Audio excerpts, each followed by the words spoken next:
A continuación, Diplomacia en Directo. Clasificación A. Apto para todo público.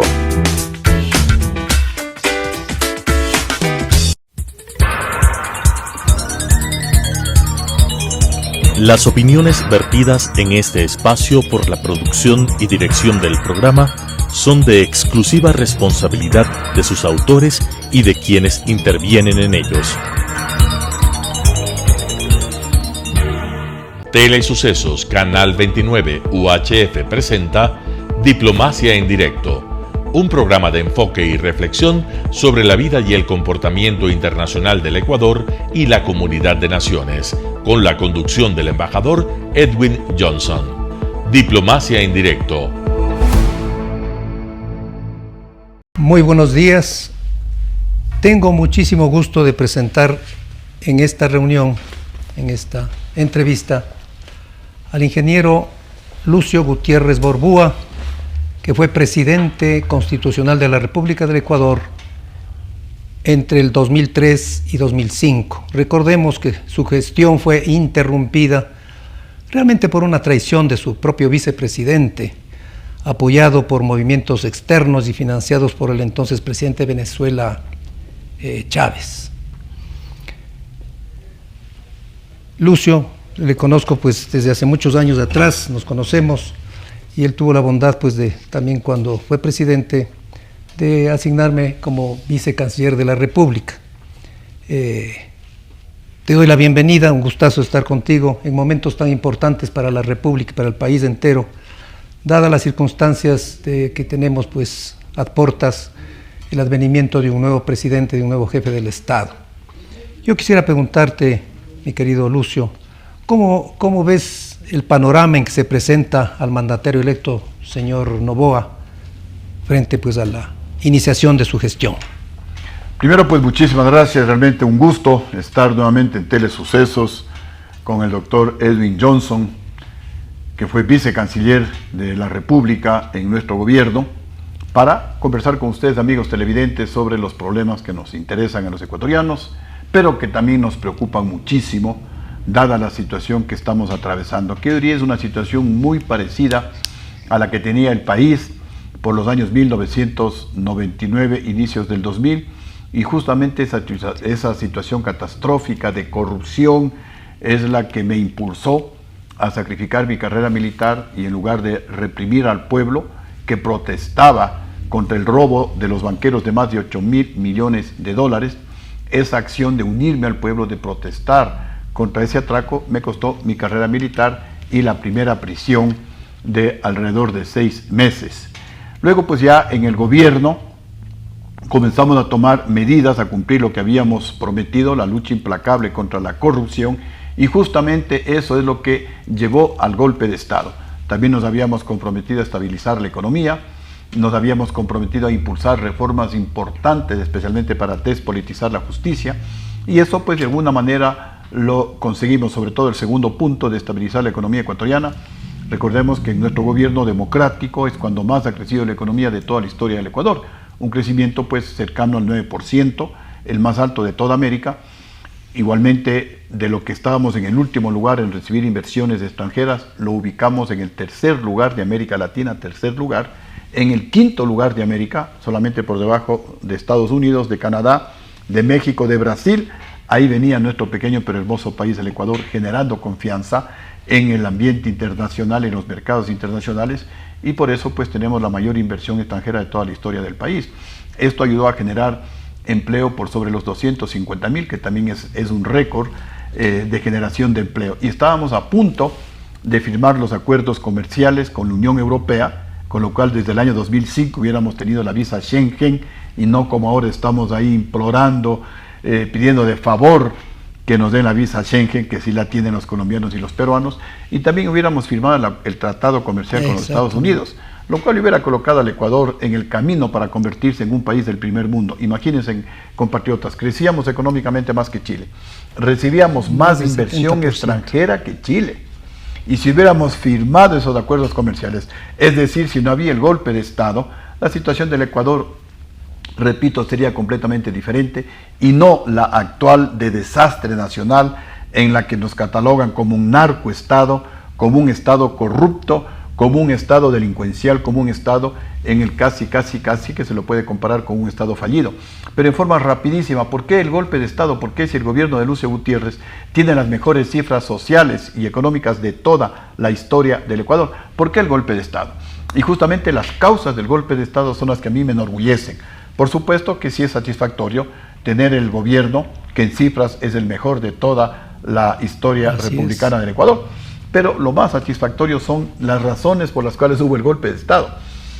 Claro, usaron como pretexto la traída del expresidente Bucaram, que yo no lo traje, y el expresidente Bucaram vino a principios del año a principios del mes de abril del año 2005 y se regresó a Panamá por el 10 de abril aproximadamente. Se nombró a la llamada Pichicorte, que lo hizo el Congreso bajo su responsabilidad y cumpliendo una disposición constitucional que decía que todos los magistrados nombrados por el Congreso, y esa Corte Suprema de Justicia fue nombrada por el Congreso, terminaban sus funciones en enero del año 2003. Es decir, esa Corte Suprema de Justicia estaba autoprorrogada de manera inconstitucional, de manera ilegal, casi por 2 años. Los asambleístas, repito, bajo su responsabilidad, no Lucio Gutiérrez, cesaron a la Corte y nombraron a otra Corte que la llamaron la Pichicorte, que pienso que no persiguió a nadie, que pienso que no tiene ningún caso de corrupción, salvo el caso polémico de que archivó los juicios contra el expresidente Bucaram y el expresidente Bucaram retornó al Ecuador. Pero en lo que tiene que ver conmigo, más bien convoqué al Congreso de la República, un Congreso extraordinario, para que cesen a la Corte Suprema de Justicia. Y la Corte fue cesada el 15 de abril del año 2005. Es decir, como dicen los ecuatorianos, muerto el perro, se acabó la rabia. Ya no estaba el expresidente Bucaram, ya no había la Pichicorte. Sin embargo, la oligarquía corrupta ecuatoriana es como la mafia, no perdona. Y ahí vengo a las razones de forma rápida, como les decía. Mi gobierno es el único, no hay otro en la historia del Ecuador, que permitió que se encarcelen a 5 banqueros ladrones. Mi gobierno es el único, no hay otro en la historia del Ecuador, ni antes de Lucio Gutiérrez, ni después de Lucio Gutiérrez, que recuperó más de $1.000 millones de la plata que se robaron los banqueros cuando congelaron los depósitos de los ecuatorianos en los bancos. Y mi gobierno, a diferencia de Correa, de Lenín Moreno, de Guillermo Lasso, que condonaron deudas a los más ricos del país y no deudas pequeñas, $5.000 millones, Correa, $4.800 millones, Lenín Moreno, más de $3.000 millones, Guillermo Lasso, y son a los mismos banqueros, a los mismos empresarios, a los mismos importadores y exportadores que les condonan las deudas en todos estos gobiernos. A diferencia de ellos, en mi gobierno incautamos bienes a 190 deudores morosos del pueblo ecuatoriano, entre ellos a Juan José Pons, a el hermano de Febres Cordero. Esto es lo que irritó a la oligarquía, sumado a lo que yo había mencionado, que voy a traer a la banca extranjera, porque la economía crecía cerca del 9%, la inflación era prácticamente cero, estábamos a punto de firmar los acuerdos comerciales, entonces era propicio el momento para que venga la banca extranjera y que bajen más las tasas de interés. Esto es lo que hace que la oligarquía se levante, liderada por León Febres Cordero. León Febres Cordero se reúne con los generales traidores del mando militar del año 2005, el vicealmirante Víctor Hugo Rosero Barba, estos nombres no hay que olvidarlos jamás, el general Luis Aguas, comandante del ejército, el general Hernán Ayala, comandante de la Fuerza Aérea, quienes son los responsables del actual desastre nacional. Ellos son los responsables del narcoestado que tenemos. Ellos son los responsables de que la delincuencia gobierne en el Ecuador. Ellos son los responsables de que las Fuerzas Armadas estén debilitadas. Y son ellos que nunca aceptaron que un coronel como Lucio Gutiérrez, que era recién ascendido a coronel, era de la última promoción de coroneles, tenía varios coroneles encima mío, y obviamente los generales a quienes yo antes de ser presidente me cuadraba, y los generales pues ahora tenían que cuadrarse no ante el coronel, ante el presidente de los ecuatorianos. Eso jamás lo admitieron estos generales traidores, se vendieron, se dejaron comprar por la bancocracia corrupta ecuatoriana, me quitaron el respaldo, se cayó el gobierno, los banqueros salieron libres, no han vuelto a recuperar un solo dólar más de la plata robada y devolvieron todo lo que se había incautado. Y se terminó el país sin que el Ecuador se haya paralizado ni un minuto, ecuatorianos. Salían obviamente mucha gente con todo su derecho a protestar, otros salían por novelería, a partir más o menos de las 5 de la tarde, 7:30, 8 de la noche se retiraban a sus casas, no había desmanes, no quemaron la Contraloría, no botaron piedras contra la Fiscalía, protestas, repito, unos porque les interesaba o no simpatizaban con mi gobierno, por supuesto, otros financiados por el expresidente Hugo Chávez de Venezuela, quien me quiso reclutar y le dije, no, Chávez, estás equivocado, porque ese camino del socialismo chavista del siglo XXI es la perdición de los pueblos. Mira cómo ha atrasado y empobrecido a Cuba. Lo que pasó en la Alemania después de la Segunda Guerra Mundial, se empobreció la Alemania comunista y tuvo la Alemania occidental que botar el muro para ir a salvar a sus hermanos que se estaban literalmente muriendo de hambre. Ahí está Venezuela, uno de los países más ricos del mundo, un desastre. Liquidado. Eso yo le decía a Hugo Chávez, y entonces Hugo Chávez también en represalia compró gente, financió medios de comunicación y obviamente pues era la oligarquía con la mafia internacional unida ideológicamente. Ahí estuvo Cuba, Fidel Castro, ahí estuvieron las FARC, porque recuerden que mi gobierno se le capturó a Simón Trinidad, uno de los 7 comandantes de las FARC, y ahí estaba obviamente Hugo Chávez, porque él sabía que a mí no me podía reclutar con esas barbaridades que hoy tienen empobrecido a Venezuela. Y aquí en el Ecuador pues se unieron estos generales traidores comprados por la bancocracia ecuatoriana, se cayó el gobierno. Pero en todo caso pues esto un hecho histórico para no olvidar, tenemos que virar la página. Hoy el Ecuador es el que se desangra, el que se cae a pedazos, y queremos ir a la Asamblea Nacional más bien a buscar la unidad, un poco a olvidar todos estos eventos terribles que han ocasionado este desastre en el país, porque lo que ha pasado conmigo no hay problema. Yo vine al penal García Moreno, demostré mi inocencia y hoy camino por el Ecuador libre sin guardaespaldas, mirando a los ojos a los ecuatorianos. Pero lo que me duele es el país y por eso sigo en la lucha y por eso, gracias al apoyo de ustedes, voy a la Asamblea Nacional a luchar contra la corrupción, la delincuencia y el desempleo. Muy importante este antecedente que planteas tú, que explicas como historia reciente que pues llevó a la situación en la que actualmente se encuentra el país. Hablando ya de la situación actual, ¿con cuántos asambleístas contaría actualmente Alianza País dentro de la Asamblea? Bueno, los ex Alianza País, que hoy se llaman RC5, entiendo que tienen 51 asambleístas. Un asambleísta 51. Salió, el señor asambleísta Ferdinand Álvarez, pero 51 obviamente es la bancada más numerosa en la Asamblea Nacional.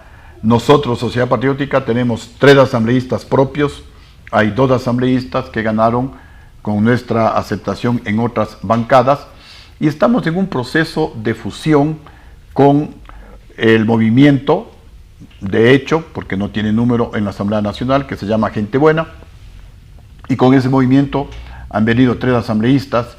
Entonces estamos hablando de 6 asambleístas de Sociedad Patriótica, y nosotros nos hemos unido a una bancada que se llama la bancada ética política, en donde esperamos superar, ojalá los 14, los 15 asambleístas, tener más que ese número, con la finalidad de servir al país. También una rapidísima aclaración: con Fernando Villavicencio habíamos tenido varios intentos, habíamos conversado desde el año 2020 con el doctor Carlos Figueroa, que quería participar políticamente en el 2021 con Sociedad Patriótica. No se llegó finalmente a materializar esa posibilidad, no porque nosotros nos hayamos opuesto, sin embargo, pues también ellos tenían otras alternativas. En este 2023 nuevamente conversamos a inicios del año 2023, antes de la muerte cruzada, mucho antes de que hagan alianza con el movimiento Construye. Estaban con nosotros, golpearon nuestras puertas, abrimos las puertas de par en par al señor ingeniero Francisco Jácome, presidente y fundador del movimiento Gente Buena, y a los que integraban el Batallón Ciudadano por la Paz y la Democracia, que lo lideraba o que lo lidera el capitán de fragata Edwin Ortega. Y estábamos conversando y avanzando en este proceso de unidad, revisando el estatuto, viendo cómo podíamos nosotros fortalecernos con las propuestas de ellos. Vino la muerte cruzada y entonces Fernando Villavicencio cambió su prioridad. Es una decisión democrática de Fernando Villavicencio, y realizaron la alianza con Construye, pero con el compromiso de que terminada la primera vuelta, pase lo que pase, ellos, el movimiento de Fernando Villavicencio, Gente Buena, y el Batallón por la Paz y la Democracia, retomarían este proceso de unidad con Sociedad Patriótica. Nosotros dijimos, correcto, de aquí no nos moveremos, aquí les esperamos siempre con los brazos abiertos. Si esa es su decisión, pues aquí les esperamos. Efectivamente, se terminó la primera vuelta electoral, retornaron a conversar con nosotros, tanto el capitán Edwin Ortega como el ingeniero Francisco Jácome, y estamos en ese proceso de unidad. Y junto con ellos, pues vinieron 3 asambleístas que han manifestado que van a cumplir la voluntad de Fernando Villavicencio. Yo no he ido a tocar las puertas de ninguno de los asambleístas, esa no es mi costumbre. Nosotros no vamos a desgranar bancadas que estén configuradas o partidos políticos que estén estructurados, no vamos a actuar de esa manera, vamos a actuar como dice el nombre de la bancada, con ética política, y ojalá pues también las otras bancadas actúen de esa manera y no intenten llevarse a los asambleístas de Sociedad Patriótica. Aquí les hemos dicho muy claramente, si ustedes se van, obviamente pues es su decisión, pero ya no retornarán a ser candidatos por la lista 3. Aquí tenemos que ser serios, aquí tenemos que actuar con ética política, no por intereses personales, sino para defender los intereses nacionales. Para aprobar cualquier resolución, cualquier determinación de parte de la Asamblea se necesitan ¿qué? Alrededor de 72 votos, ¿no es cierto? Sí, creo que con 70 votos se obtiene la mayoría y se puede aprobar reformas a leyes orgánicas del país. Si se necesita pues ya cambios constitucionales, el tema ya es un poquito más complicado, se necesitan 92 votos. Por eso yo vengo insistiendo, es un sueño, puede ser una utopía, pero la utopía sirve para orientar el esfuerzo, que ojalá imitemos a la selección ecuatoriana de fútbol, que se nutre de jugadores de varios partidos, de varios equipos de fútbol, que son rivales en el Campeonato Nacional de Fútbol, pero una vez que llegan a la Asamblea, todos somos la selección, todos atacamos y defendemos en la misma dirección. Y por eso nos han dado grandes alegrías a los ecuatorianos. Ojalá pues la Asamblea imitaríamos eso, es un sueño, yo sé, es muy difícil, una cosa es decirlo, otra es la realidad, pero en todo caso, pues repito, es un sueño que ojalá logremos, ecuatorianos, formar una bancada, una mega bancada de 138 asambleístas, 137 legisladores, más el colegislador que es el presidente de la República, 138. Yo sé que esto suena bonito, pero miren, ecuatorianos, si lograríamos esta unidad en 5 meses, tendríamos otro país.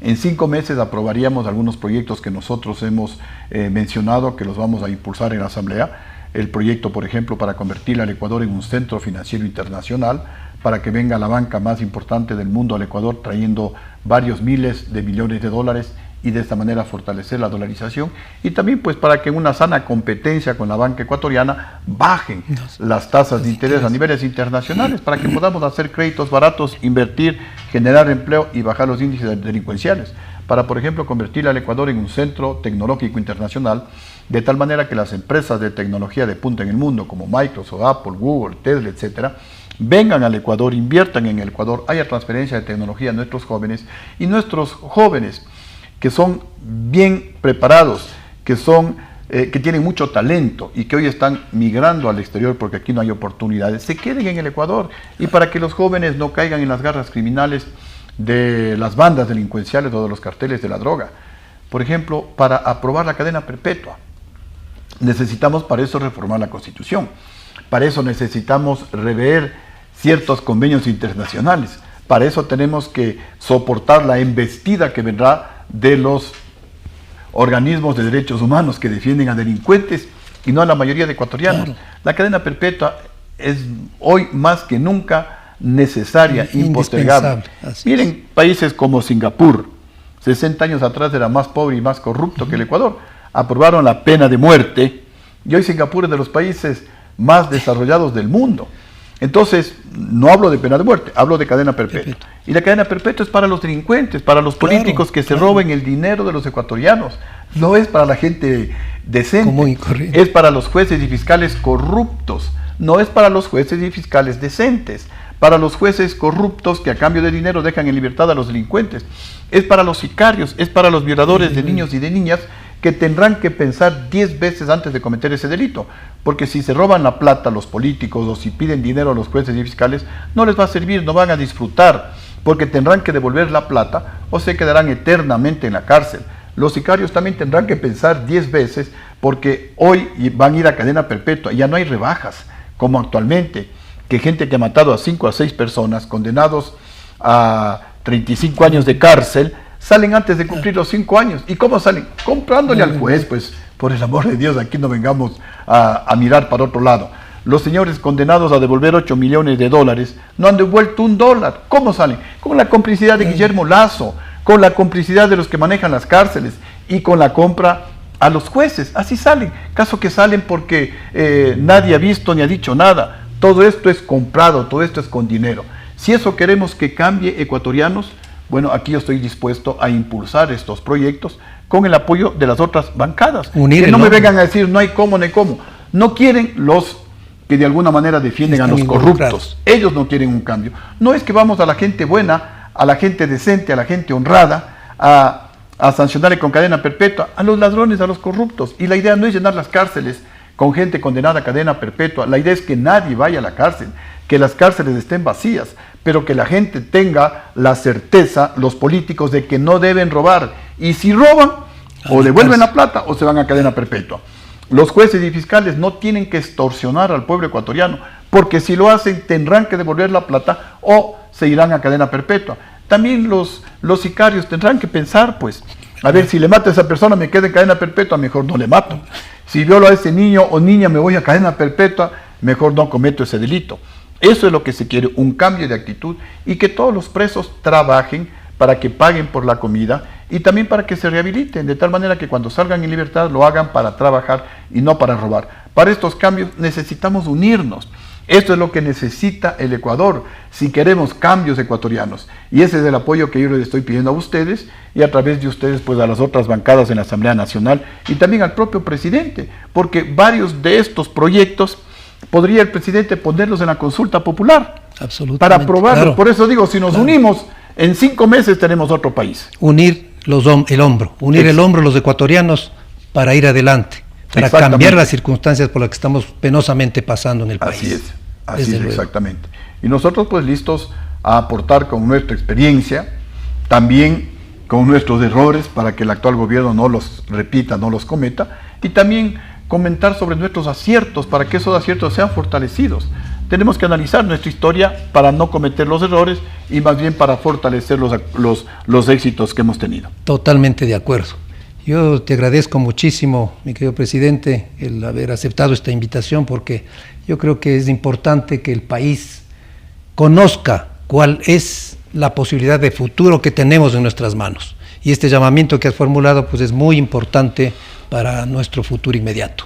Así es, definitivamente, hoy sí cabe la frase, o nos unimos o nos hundimos, o cambiamos el Ecuador de manera radical, o seguiremos siendo un narcoestado, un estado delincuencial, un estado fallido. La palabra la tenemos nosotros y a través de nosotros, ecuatorianos, los asambleístas. Si todos presionamos, nos vamos a unir y vamos a aprobar esto que va en beneficio de todos los ecuatorianos y olvidarnos de la impunidad y olvidarnos de tomarnos las instituciones como la Fiscalía, como la Contraloría, como el Consejo Electoral, como el Tribunal Contencioso Electoral por asalto.